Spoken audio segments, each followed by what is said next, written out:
Edge life, you're too close to the ledge. We gon' push you forward a few steps ahead. It's that edge life. Oh, oh, gotta get it in your head, baby. Welcome to the edge life. You're too close to the ledge. We gon' push you forward a few steps ahead. It's that edge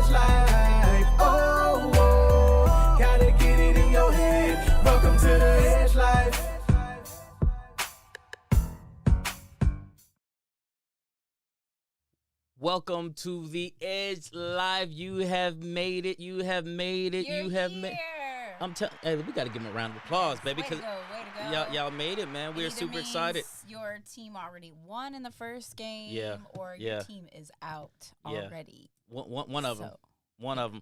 All I know is the Giants are not in it right now, so I don't have a dog in the fight. But I will say it felt good to see, the Cincinnati Bengals go ahead and pull one of them on out. You know what I'm saying? Get in there. Since first time since like 1988. And so they are balling out of control. They're excited, and we're gonna see if the Rams or the 49ers are gonna go ahead and pull this out. Yeah, what you think? Honestly, I would love to see the Rams pull it out. Couple reasons. Number one, I want to see Matt Stafford, who I mean, like this is like his first time even in the playoffs. I think he's 0-2 in the playoffs before this. He's been a journeyman inside the NFL, but I think he's a really, really good quarterback who was in a bad situation. So I would love to see Matt Stafford kind of get in there. On top of that, his team is stacked. I mean, he has OJB, he has Donaldson. I mean, he has a really, really, really good team. But hey, the 49ers are playing great ball. Garoppolo is leading them, even though I don't know what Garoppolo did to deserve and get where he. But anyways, so honestly, I'm hoping the Rams do pull it out. Do you have a preference? I don't necessarily have a preference, but the Rams haven't been able to do it yet this season. Yeah. So we'll see what happens. But in the meantime and in between time, we are here with you. This is the Edge Life, where we talk about family, fun, relationships. My name is Phillip Edge. And I'm Carrie Edge. And we are your podcast hosts today, man. So listen, do us a favor real quick. Go ahead and share this out on your social media if you're watching us online right now, if you're watching us live. If you are tuning in on the replay, go ahead and check it out, but share it out with somebody. You never know, somebody might need what we're talking about today. So absolutely. So make sure you share that out. Share it out. So before we jump into tonight, man, how are you doing? How was the week? Let's talk about it just a little bit. How was the week? It was a really great week. There were a lot of really great things that happened associated with my job, my career. Some things going on. Pretty awesome there. I burned my mouth on Friday. I did not know this. I did not know this. If you see me it's like if you tell I'm like rolling my tongue around, that's because I burned the top part. Okay. Yeah. Okay. Y'all ever burned your mouth? Like your tongue, top of your mouth, and it wasn't on coffee. Well, that's crazy because I know for me, any time you like you burn your mouth or something like that, all of a sudden you're like.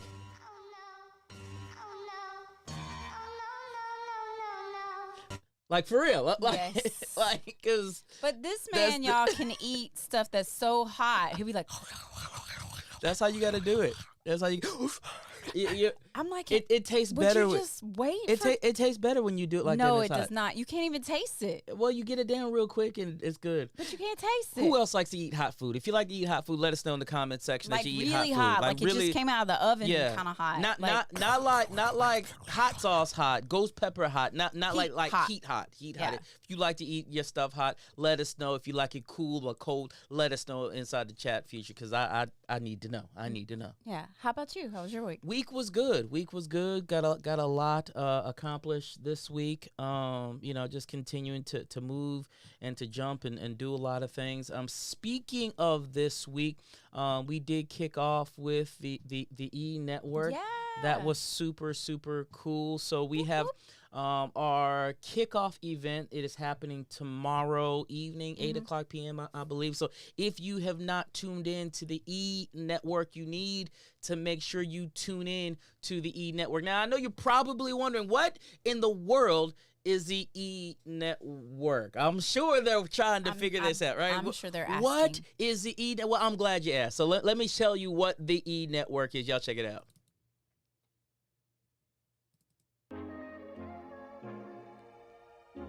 Hey there, I'm Phillip Edge, co-founder of the Edge Network.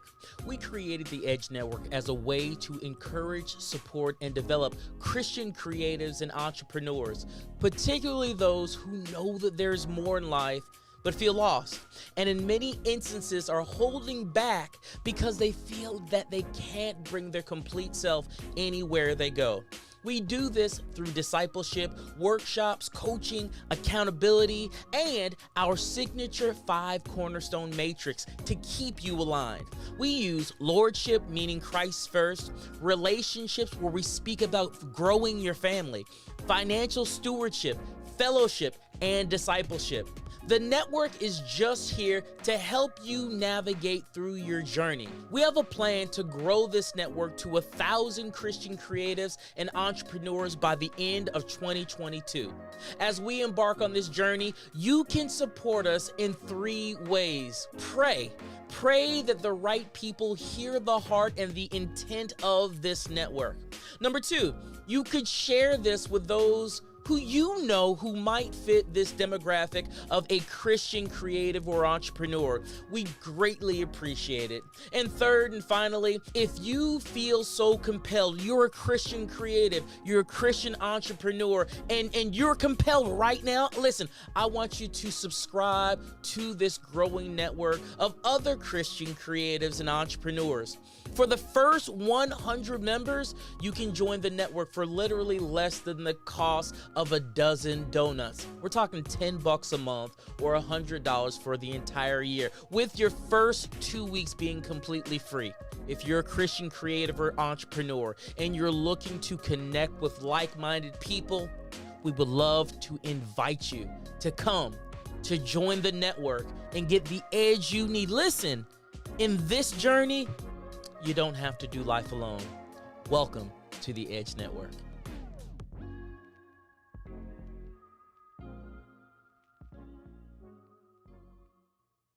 The Edge Network here for you. Please, if you're interested and you're looking for a place where Christian leaders collaborate, create, and grow, you need to join the Edge Network. Go ahead, scan the QR code, and be one of the first to be in this network.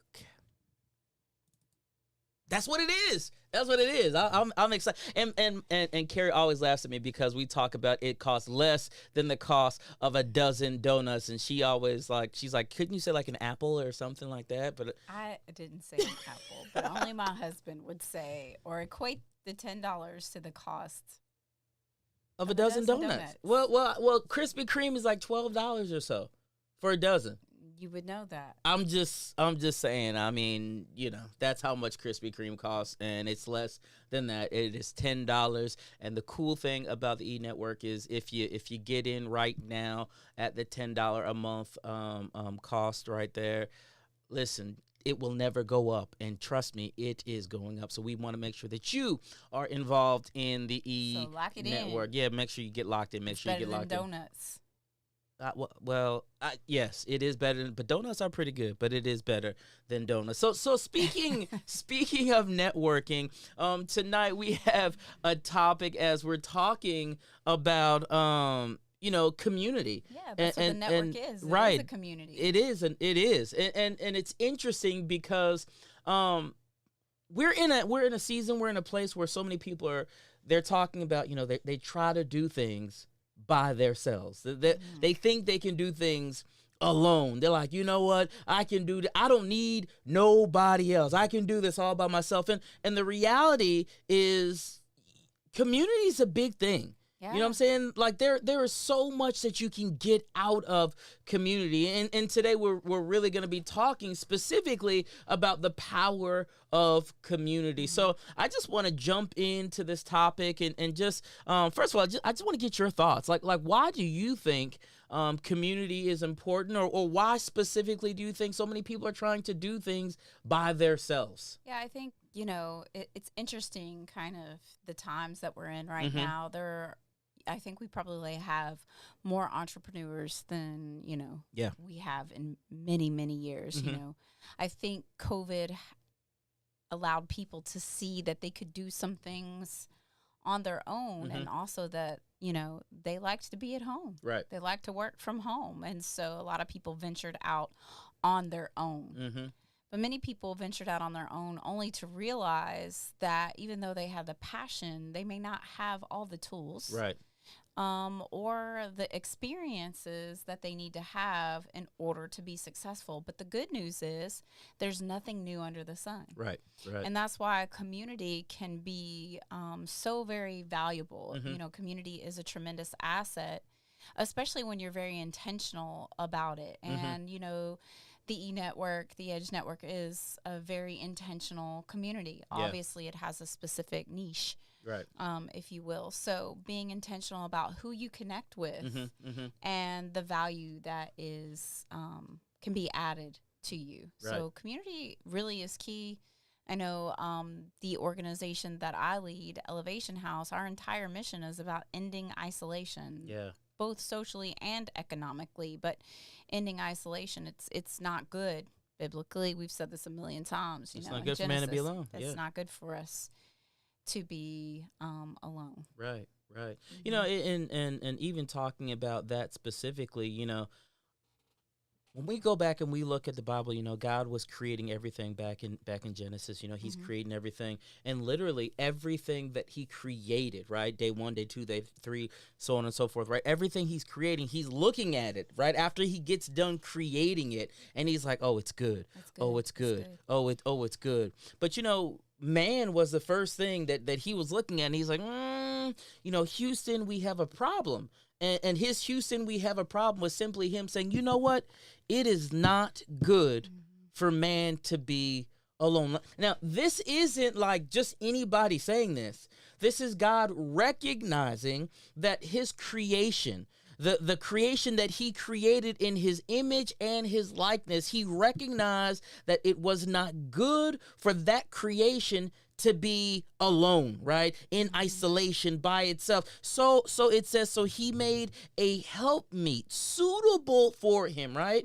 Meaning everything that the creation needed, so it wouldn't be alone in isolation. You fill in the blank. The helpmeet had everything that it needed, right? So when I stop and I think about that, a lot of times, you know, we talk about obviously, you know, in regards to marriage, and that's all good, right? And I believe that's all good, right? I don't believe that from a marriage standpoint you should be in the marriage by yourself. I get that, but I believe that you know what I'm saying. Really won't be a marriage. There won't be a marriage, right? If you marry yourself, but I think from a oh my Lord, don't give anybody any ideas. This is 2022. Somebody might have married themselves. We need to Google it. See if somebody has married themselves. I bet they have.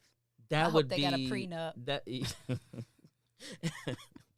Yeah, because you know nowadays you can divorce yourself too. I'm sure. But thinking about it, that would be so crazy, right? We need to stop. But we might thinking about it, somebody really right. might have married themselves. But thinking about it, like it's not good for individuals to be by themselves. Mm-hmm. When you're in that place of isolation, that's not a good thing. You know, I think about, you know, one of the things that you even shared with me about, like, you know, being in isolation, even at the solitary confinement. You know, like that's one of the most, like, that's not good. Yeah. You know what I'm saying? When I worked at the sheriff's office, you know, there are reasons why individuals have to be, you know, placed Right. by themselves. You Right. know, they're a danger to others, perhaps a danger to themselves, and it's to protect them. But at the same time, the human psyche. Yeah. You know, we even know this from people who live in nursing homes who don't get a lot of visitors. They don't live as long as their peers who have, you know, significant connections and have community that comes Right. to connect with them. And so it's the nature of man. There's a frailty in human nature that God, you know, had this revelation of. And if you want to get like really deep about it, we created them.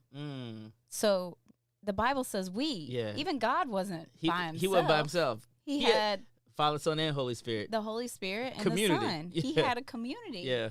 He said, "Let us make man Yeah. in our In image." our image and likeness. That's good. That's and good. so even he wasn't by himself. Right. So it's just it's imperative. We are so much better together. And, you know, if you don't feel like you're better together with other people, then you might want to rethink the community that you have connected yourself with. And that happens. I think I made a post a couple days ago. It was actually an old post that I reposted, but it was like, we don't give up on people. We give people up. There's just certain people in our life that, sometimes we outgrow them. And that doesn't mean we give up on them. It just means that our relationship begins to change, and they may not be in that, the inner circle. Right. And you speak about the inner circle. I was thinking the other day about how, from a community standpoint, we always reflect our community. Right. So, when you were, when you're young, if you were in a sports community, right, pretty much everybody was involved in sports. If you're in the soccer community, pretty much everybody was soccer players. If you're in the football community, same thing.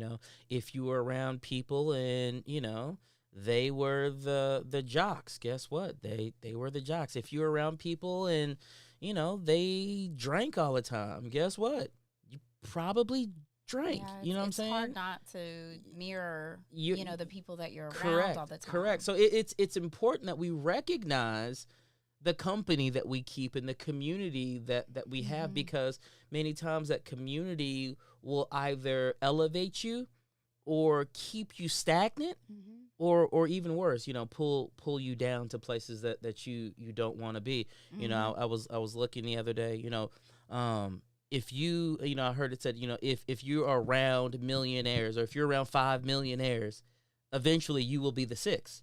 And that's so real, because there are certain things that they do in that community that you just learn and you just pick up, right?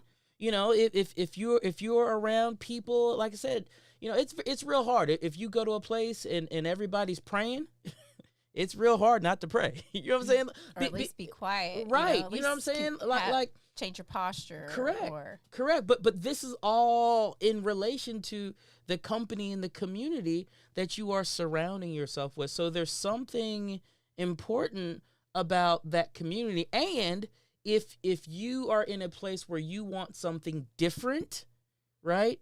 Maybe the difference comes in shifting and changing that community. And that's what I always tell people that community has common unity. And so if you're wanting to do something different, you're no longer walking in unity with that community. So you either have a common unity. That's why it's hard for you to be in a community of individuals that's contrary to you. Yeah, Amos 3 and 3. Because you don't have anything in common, any unity, any connectivity, any way to connect. Right. So, you got to keep that in mind. There is a common place of unity in which people connect when they come together in community. Let me ask you this. Growing up, can you remember times where maybe you were in, and I'll just say this, right communities versus you were in wrong communities, and how that impacted you just as you continued to grow? I don't think I ever found myself in wrong communities. Right. It just wasn't. I mean, there were people that I knew, that I had some influence at a certain point in time, but I didn't submerge myself, I guess, into their community that I had. Now, growing up for me, community was extremely important. Right.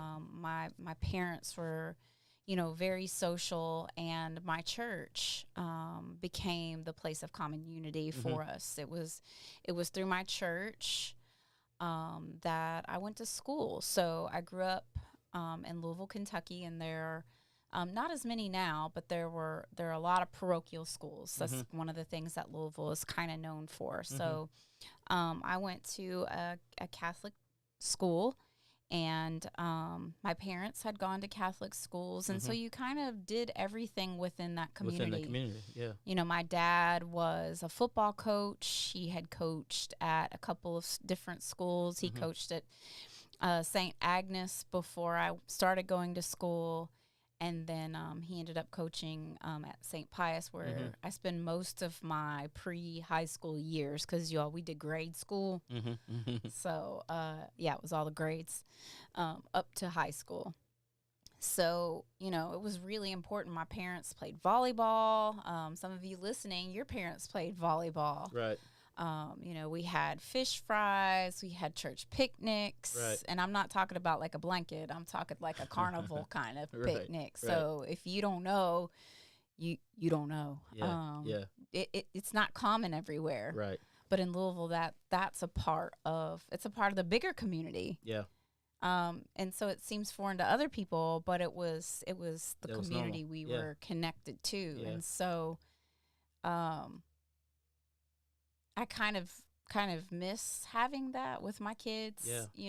We don't have that here where we live, but that was my community. That was important. And then, my family was very close, especially on my dad's side of the family. And we would go a lot of times in the summer over the weekend to a cabin on a lake and spend time with, my extended family as well. So I had a lot of community, and I really value it. Yeah. Not the reason why I had 5 children. That's a biological kind of discussion that we're not having today. But I enjoy people and like to be surrounded by people. And those experiences really kind of set the stage. Yeah. They really made me who I am, like you said. Right. You can't help but mirror that community. Those you're around. Yeah. You just can't help it. Yeah. Like a bratwurst on a piece of rye bread. I can taste it. A fried bratwurst. Yeah. Drop it in hot grease. Some of y'all know what I'm talking about. Them home fries. Some people don't even know what a bratwurst is. Them home fries, y'all. Yeah, the real deal. Real deal. Yep. Real deal. So just little things like that they bring up some awesome memories. But community was very important to me growing up. How about you? What was community like for you? I think community for me started with family, specifically my immediate family. My dad was in the military. So in traveling, a lot and moving a lot and those kinds of things, I found community within my immediate family. And then that spawned out, for me specifically, to athletics. I found family within my football brethren, if you will. And when I went to college, I did go to a Catholic high school, right? Going back to what you're talking about. And I found community in that school. I mean, it's weird for some people, but to this day, there are people who I graduated with and or went to school with that I will say those are my brothers. Be for real. There's a certain bond and a certain family and a certain community that you are just there with. We learned a lot together. We grew a lot together. And these are football players and non-football players. Some of them we have the same political views. Some of them we don't. But the amazing thing is we learn to love each other in spite of those things. So it's real strange and foreign for some people, but it's like, that's the community. I don't necessarily have to like everything you do to respect you. You hear me say this a lot. We don't have to see eye to eye to walk hand in hand. And that was what I learned in that community, and then, specifically when I go, and think about like my football family, you know what I'm saying? Like literally, I'm 45 years old, and if I see anybody from my football team, it's like I literally just saw my brother. Like for real. Like we sit there and we can talk. Remember we celebrated the anniversary, the 20-year anniversary of winning the state championship. What, 2 years ago, 3 years ago? It was 3 years ago. 3 years ago, whatever. But that was really the first time that we had gotten together. All of us, and there were probably, 40, 50 of us or so who got together. That was the first time that had happened, like, since we graduated. And I even as I was sharing with you, the experience, it was so nostalgic because, I'm 42, 3 at that time, but I felt like I was 17 again. You know what I'm saying? I'm looking at some of these guys and they still look the same. You know what I mean? Like, you still see, like, we're still talking about things that we did, on the football field way back. Oh, you remember this? Like, they remember it like it was yesterday because that was our community. You know what I'm saying? So we built lifelong relationships, and those lifelong relationships stemmed and spawned from the community that we are a part of. And again, nobody could take that community away. Nobody could take those relationships and experiences away. And that's part of why, again, for me, community is important. And I shared about, you know, my family, but that community that I formed with my brothers, for me, it mirrored the community that I had with my family. And that's a big deal for me. Yeah, absolutely. I mean, you know, you are raised in a certain culture, in a certain way that you interact with people, and that just becomes something that you just kind of carry with you. And I think, you know, we're going to talk tonight about some 3 specific things about community, and you touched on a lot of them as you were talking. And, you know, I think it's a purpose that draws a community together. In order for people to connect together, there has to be like a reason for them to connect. Yeah. And then, you know, it's in that experiencing the process of trying to reach that purpose or obtain that goal together, the triumphs and the defeats. You know, that's why I think sports have a way of really connecting people so much. Yeah. You know, even if you're not on the team, but you are a fan of the team, you know, there are a lot of people out there. There's some Cowboy fans out there that they still believe that they will win. You know, every year, man, they gonna win a Super Bowl. Every year, it don't matter what the team looks like. Right. But you know, there's like a common feeling. Right. You know, there's this common bond. Right. That you just have. You know, when you see your fraternity brothers. Yeah. You know, you have like little certain things that you say to each other or whatever. Yes, we do. And you could never have known each other, but in that moment, like, you know, you're connected because you share the experience. You've shared, you know, common hardships, even though they were different. The experience, nonetheless, was united, common unity. Yeah. Well, and it's interesting because you bring it up, and I'm just gonna go ahead and share it with everybody. You know, one of the things that we will say about community is purpose is found in community, right? Like there's a bigger purpose that's found inside of that community. You know, when I think about you know, my football team, I mean, there was a purpose, that there was a reason that we all got together, you know, to win a state championship. Yeah. You know, it was so interesting. I remember, you know, even, you know, moving to Kentucky, you know, I remember like literally when we're driving to Kentucky, because I didn't want to, you know, I didn't want to come to Kentucky, right? I didn't want to come. But he found me. But and I am so glad I did. Come on, somebody. I'm so glad you did, but driving to Kentucky, I'll never forget. I saw the U.S. Today newspaper. Yep. It's a Tuesday because the Super Prep 25 is released every single Tuesday. I was mad at my parents because we're driving away and leaving Kentucky. We're somewhere in Ohio. I want to say somewhere around Columbus, Ohio. My dad stops in a gas station. Right? Yeah, leaving New York. We're driving to Kentucky. And literally my dad, you know, he had the newspaper, what have you, and I was like, let me get the sports page. I got the sports page.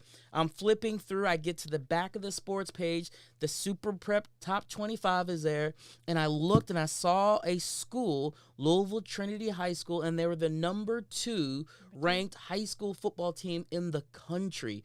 And for me, I was like, whoa, that was amazing. And literally, I told my parents, I said, well, if you are taking me to Kentucky, which I didn't want to be there, if you're taking me there, I'm going to school here.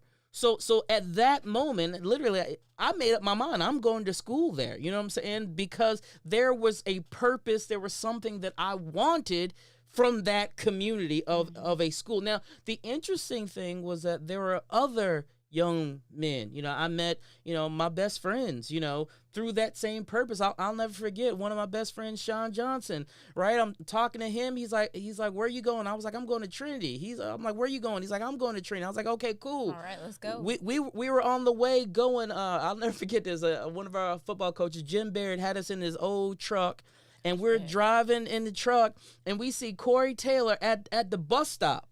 And Corey Taylor is actually going to the opposite school, your dad's school, that other school, right? And he was actually going to camp at this other school, and he saw us, and he's like, hey, where y'all going? We're like, we're going to Trinity. And Corey's like, well, I'm going to Trinity. And literally, like, he jumped in the truck. He jumped in the truck and he came to Trinity with us because of you. Because you had relationship. Because we had relationship and there was a community. There's something bigger. And then when we got there, obviously, you know, there are 100 or so other, you know, kids who wanted to be in this community. Sorry, could you say that again? Sorry. Siri hearing you. Look, Siri thinks she's Siri talking to him. me. I was like, no, Siri. But that was like, those are pieces that you never forget. You know what I'm saying? Things that you never forget. And here's the crazy thing. We were all on the same page. Like, when we got there as freshmen, we were all like, we're going to win a state championship. Mm-hmm. You know what I'm saying? Now, we got close, you know, my freshman year, they got close sophomore year. Junior year was a heartbreak year. I tore my ACL. That was a heartbreak year. But my senior year, after going 4-4, we put it together.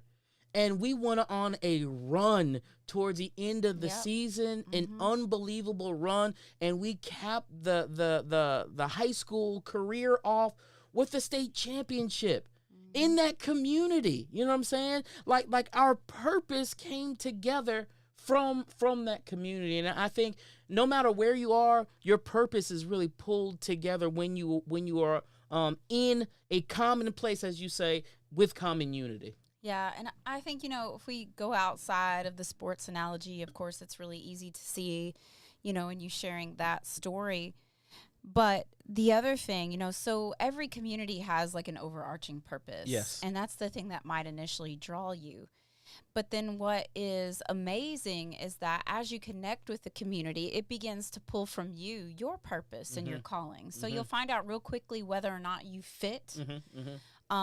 Based off of what you feel called to do. And you'll find yourself being led to a particular place or a purpose within the community to do what you're gifted to do. Right. To a place where you can bring your whole self and fit in and do something of value. And I think that's the key right there. Community cannot be sustained unless the people within the community are connected by unity, but find that meaningful thing that they can contribute. Yeah. And find a fulfillment in the contributions that they make. Because otherwise, you're not a part of the community. Yeah. You're just you're observing. Right. You know, there's been many of things that I've kind of looked at from afar. Oh, you know, that's cool. You know, oh, you know, this league, that thing, da-da-da-da. But because I didn't connect in a way that it pulled forth my purpose and I didn't contribute anything to it, the overarching purpose didn't have any meaning for me. You know, so not only do communities have purpose, but a true community that you're connected with that's going to be helpful and useful, something like the Edge Network, the E-Network, you're going to be able to find where you fit in. Right. You're going to be able to contribute. Right. Right. So, and that's the big part of community. Everybody has a role. Everybody does have a role. Have a role to play. And I think what you're saying is huge, especially as you're talking about community, right? Being able to add value, right?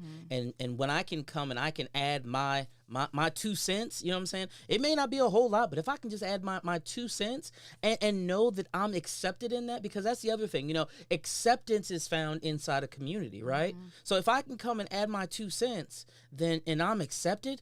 I mean, I remember, you know, my sophomore year, you know, I could just come and add my 2 cents, whether that was doing kick return and punt return, whether that was, you know what I'm saying? Right. Yeah. Whether that was literally standing on the sidelines clapping, you know what I'm saying? But I could add value. Like, I know people right now, you know, and I'm talking a lot about the community of the football team, but there are people right now that I know who, like, never got in the game. But they were so excited to put that jersey up. Like, it was an honor to put on the jersey, to stand on the sidelines and to cheer. Like that was like, and that was needed. Right. It was, and it was a role. I mean, you have to have someone in practice. Yes. To practice, I mean, you think about like these, let's talk about the NFL. Mm-hmm. Got big games going on right now. Mm-hmm. There's a whole squad of practice folks. Yeah. There are people that would give their right arm, even though they would make the practice squad after that, give their right arm to get on the practice squad. Absolutely. And do their role. Yep. Even if it's being a tackling dummy every day. Yep.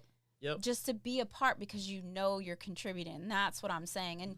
And you're so right that there is a sense of acceptance that's found in community. Yes. When you find your squad, your tribe, they just accept you for who you are, right where you are at. Absolutely. And help you fit in. Yeah. There's a sense of belonging that comes along with that usefulness that you're now able to contribute to this something greater than yourself. Right. And community is that, that something greater than yourself that you can contribute to. And so if we're not ever a part of a community, we'll never know what it feels like to be accepted. Wow. If we're not ever able to contribute to a community, we'll never find meaningfulness in purpose by adding value. And so that's why isolation is such a killer. I mean, literally, it scientifically, data shows that it is the number one killer. It leads to physical illnesses, mental illnesses, etc. And you just have to connect. Again, it's so very critical. So you can see how all of these things are just kind of intertwined. Yeah. Within community. Well, and it's interesting, especially when we talk about, community, I think people really are looking for things that are found inside of community. I mean, I think people really want to be noticed, you know what I'm saying? And somebody to actually take notice in them. People want to be accepted. And we said, acceptance is found inside of community. And I think everybody wants to feel needed. You know what I'm saying? And have something of value to contribute. Right. And then everybody, at the end of the day, everybody wants to feel loved and to be loved. And that love is also found inside of that community. Like when I say, like, I love my family, like, I love my family. You know what I'm saying? When I say I love my brothers, like, I love my brothers. And, like we love hard. You know what I'm saying? Now, that don't mean everything's always perfect, but doggone it, we love hard. And that's that. Finding acceptance, that's that finding, everything that you need inside of that one specific place. So you're giving to the place, the community, but the community is also giving so much to you. Yeah. You want to wear that logo. Yeah, for sure. For sure. Those things that you love and you care about, you want to promote them, all of the time. You talk about them all the time. You want to tell other people about the community that you have, because again, you are finding purpose and you are, being accepted. So we said purpose is found inside a community. We said acceptance is found inside a community. The third thing that I believe is found inside a community is support.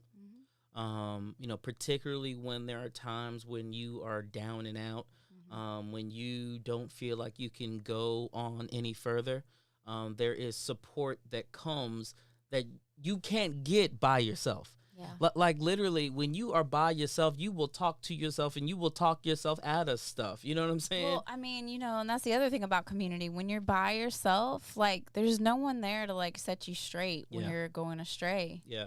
There's no one to put you in the right direction. There's no one to cheer you on or to celebrate the little victories with you. And so, I think absent of community, we lack the motivation to live the fullness of life. Yeah. I don't think it's possible to live in a place of fullness just completely all alone and, isolated like that. I would totally agree with that. I don't think you can do that. I think that's why we need each other. Yeah, well, we do need each other, right? And from isolation comes apathy. To where it's like, I don't even care anymore. Yeah, or a reprobate mind where you just get turned over to your own thoughts. Yeah. There's nobody around to convince you otherwise. And so whatever you think becomes whatever is. I saw a post yesterday, I think it was, on social media, and it asked, it was like, for $5 million, could you spend 365 days in a room alone with no TV, no nothing? And I was like, No. I couldn't spend one day. I mean, alone like not that. alone. I mean, no TV, no nothing, no books you couldn't read, no nothing. No, I couldn't do it. I'm not so much worried about the TV, but I need that human connection. Correct. And this, like we were talking about the third one here, like with support. The people in the community don't even have to be present for you to feel that support. Because you're part of it. And so that being part of something greater than you, I can remember, and this is just really being, very transparent, back in 2011, it was kind of a dark time for me in the very beginning of the year. And I literally can remember not wanting to live anymore, not because I didn't have a great life. Not because I didn't have a great husband, wonderful children, a great God that loved me, awesome friends, and all of those sorts of things. I had a beautiful life, but I was so depressed because I had been cut off from a community that I had been a part of for a while, and it was the thing that gave me purpose. And so I was really struggling about, who am I? Right. Like, I spent my whole life defined by what I did, and I didn't really know who I was. And I can remember, like, the only thing, obviously God first, but were my relationships, with you and my children. It was like, even though they weren't there and they didn't hear the thoughts in my head, they were like, we need you, we want you to be a part of our life. We need you in this community, and so that was motivation to be like, I can go on. I don't know how, I don't know what it looks like, but I can. I know I'm supported, and I know that no matter what I'm experiencing, I'm not experiencing it alone. And so, of course, our mind will want to trick us and, discourage us from being able to even feel that we're supported. But I'm just telling you right now, like, you may be asking yourself, like, if I weren't here, would anybody even notice? You may be asking yourself that. And, you need to reconnect your connections. If you've disconnected, connect with the strong community and realize you have more support than you think. That's good. You have way more support than you believe, or your mind wants to trick you to think. And it comes as a result of the communities that you are connected to. And so you need each other. Yeah. And you have something to contribute in the support. So whether you're receiving it or giving it, it's reciprocal. It's reciprocated. It just comes without question. The organization that I work for is staff supported, but it's peer led. And so the community is created of other individuals with lived experience. And so, that goes to show you need to go and connect with communities of people that are going where you're trying to go, who have been where you're trying to get. Yeah. And it has to be intentional. Those things, they don't happen by accident, and that can be scary. Yeah. But you need that, and God has made that available to us for the supports we need so that we can feel acceptance. And once we feel acceptance, it activates our purpose. And then we can start living meaning within a greater purpose than ourselves and community. And it's interesting that you say that. I know there have been several times that I've had to expand my community. And for some of you watching right now, you're like, well, how do you do that? What does that look like? I'll give you simple things. I expand my community sometimes by reading books. You know what I mean? And putting myself and immersing myself into something, some knowledge, a different community, a different thought process. I might, and you know me, honey, I'm kind of crazy sometimes when it comes to things like this. Like I'll see somebody and I'll just reach out to them. Yeah, pick up the phone. Yeah, pick up the phone. I'll call them and be like, hey, I saw that you did X, Y, or Z. I want to know more about this. I want to learn more. You know, one of my good friends right now, Dwayne Gaddis, he's down in doggone Fort Lauderdale, Florida. We've never physically met. I've never been this close to Dwayne. But literally every other week, Saturday morning, 8 o'clock in the morning, we get on a Zoom call and we're supporting each other and lifting each other up and helping each other, especially as we go towards business stuff. You know, I'm able to bounce things off of Dwayne. He's able to bounce things back off with me. Again, I've never met him. You know what I'm saying? I don't even know how tall he is. You know, like this is real. Like I don't even know how tall. I could pull him out of a lineup, but I don't even know like how tall he is. Like I don't even know if I know what he looks like from the waist up. You know what I'm saying? but like that, the joys of Zoom. You know what I'm saying? Right. But that's my guy, and that all started because I reached out to expand my community because I knew that there were things that I could obviously share with Dwayne, but there were things that I also knew Dwayne could share with me, and there's this, this reciprocal relationship that came from that. Mm-hmm. I got another friend, Ramaya Trask. Ramaya's in Baton Rouge. You know, and Ramaya is amazing, one of the best web designers, business coaches that y'all will ever meet. But this dude right here. Yeah. I've never met him. You know what I'm saying? But we got on Zoom. We've talked. We did a podcast with. I mean, he's super awesome. You know what I'm saying? But again, all of these relationships in these communities spawn because we sought them out. Yeah. You know what I'm saying? Because we saw something and I was able to say, you know what? I'm trying to go get it. You know what I mean? And I went after it to go get it. I wasn't just gonna sit around. You know, and there are some people watching us right now who are like, no, go seek it out. You know, I mean, I think sometimes people are really honored, you know, when you reach out to them. Heck yeah. You know, they're just people just like we are. They're no different. They put their pants on the same way that we do. Mm-hmm, and you can't let your fear of rejection stop you from the joy of acceptance. Yep. Because remember, that acceptance is the thing that is going to release purpose and provide for you the supports that you need to grow and to nourish your greater purpose. Yep. You can't be afraid. You just have to do it. And I know I'm saying that, and I'm kind of the pot calling the kettle black because, you know, that's been one thing for me. I'm not as good at that as you are.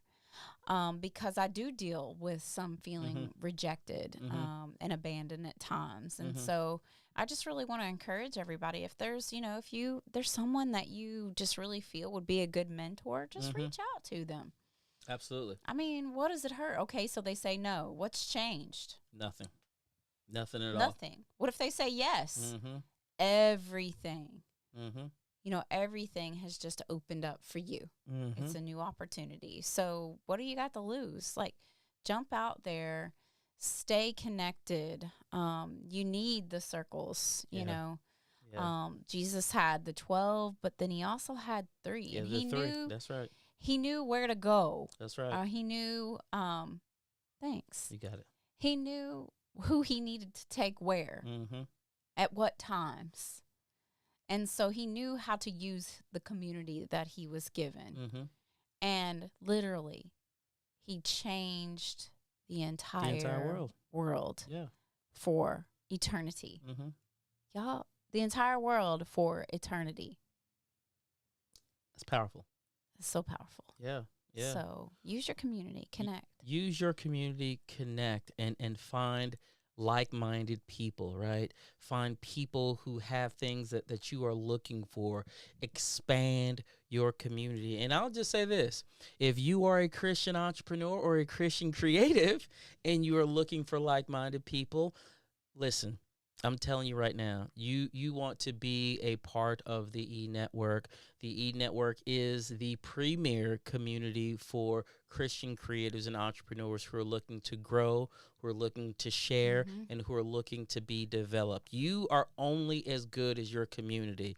I shared with you all earlier, we're looking to grow in 2022 to 1,000 creatives and entrepreneurs. And I guarantee if you come in and you commit and you work hard inside of the community by sharing, by developing, by pouring yourself out to other people, listen, I guarantee your entire life will change in 6 months. And if it doesn't, I'll give you that box of donuts back.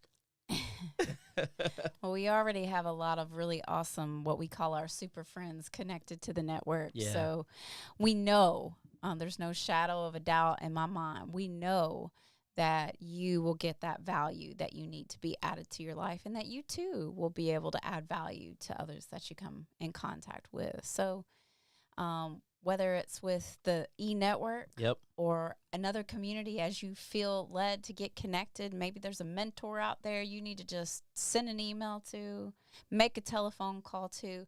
Come on, y'all. Let's get connected in community. We need each other. We need each other. I love it.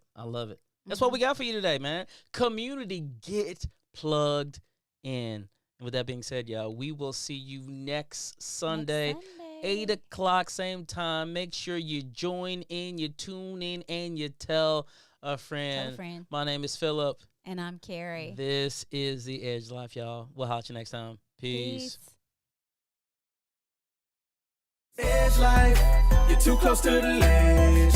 We gon' push you forward a few steps ahead. It's that edge life. Oh, gotta get it in your head, baby. Welcome to the edge life. You're too close to the ledge.